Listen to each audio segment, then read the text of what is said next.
3 strikes, 1 miss up high.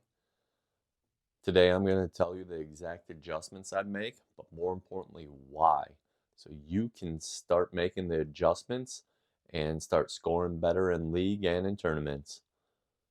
I'm Nick, the bowling coach. I'm a USBC Silver certified, and let's break these shots down.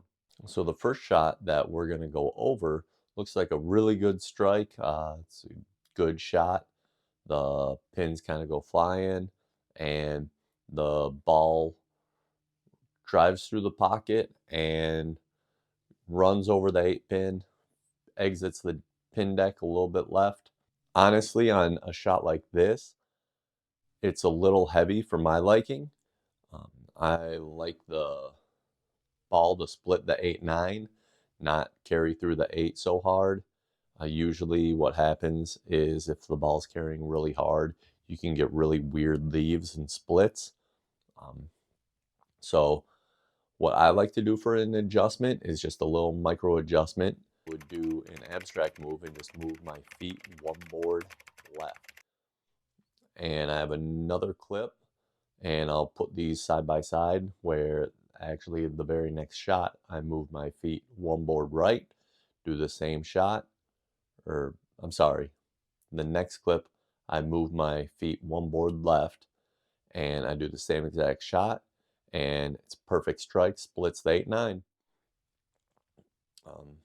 Just little adjustments like that on a shot like that is all you need. Some people stay and they don't adjust off of it, and that's when you eventually get the next problem and the next shot that we're going to go over.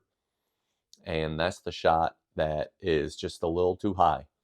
And on that one, I don't even hit the 3 pin on it. It just goes through the head pin. And on that one, I'm also going to be moving left, but I'm going to be moving a diagonal 2-to-1. So I move 2 left with my feet and 1 left with my eyes.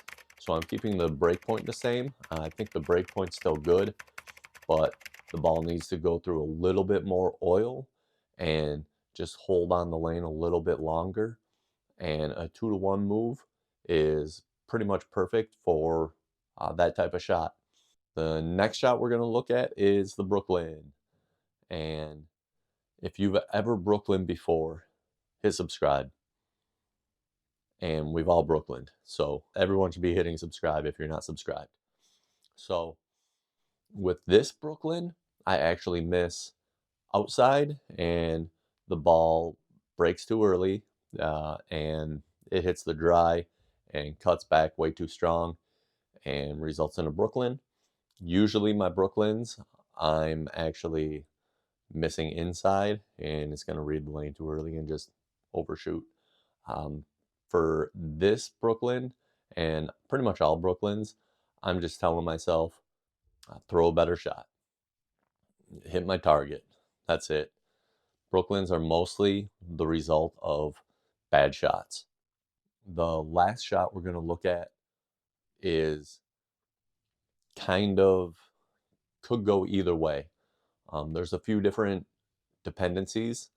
It depends on if it's the first shot of the night, what ball I'm using, and if there's any carry down yet, how late into the night it is.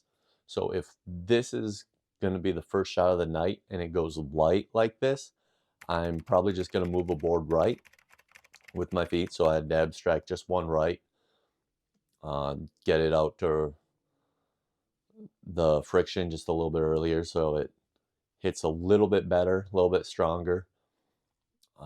If this is going through transition and maybe it's after game 1, after game 1.5, and this is one of my strong balls that I'm using a solid, then I would transition to a new ball. I get something shinier, something to maintain more energy, because a light hit like this, which is deflecting off, is going to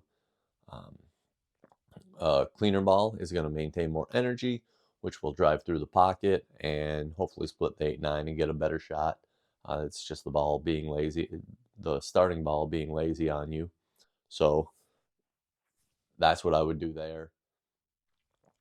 If it's third, fourth frame and it's just a weird reaction, I might just stay there then and throw another shot just to see if my line dries up just a little bit. It could hook a little bit more, a little bit earlier, and find the pocket that way, and that's fine.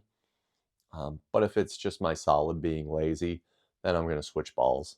The big takeaway here is watch what the ball is doing and how it's leaving the pin deck, and you can get a lot of information and make adjustments on that. In an upcoming video, I'm going to be talking specifically off of watching the ball exit the pin deck and watching the 6-pin or the 4-pin if you're a lefty, and gathering specific information off that. So make sure you're subscribed to the channel, and that way you won't miss it when it comes out.